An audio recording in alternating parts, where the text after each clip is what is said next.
Hello and welcome. Today we'll be talking about flash fill. Flash fill automatically fills in data based on recognized pattern from your data input.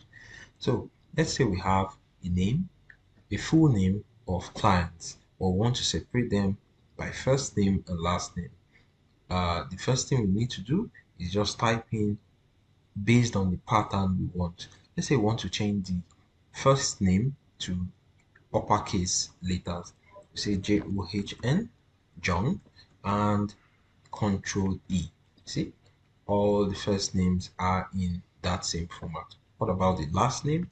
Say Doe and Control E. You can play around with it if you just want to change the um, starting letter to be a lowercase, and you notice it has changed it as well there.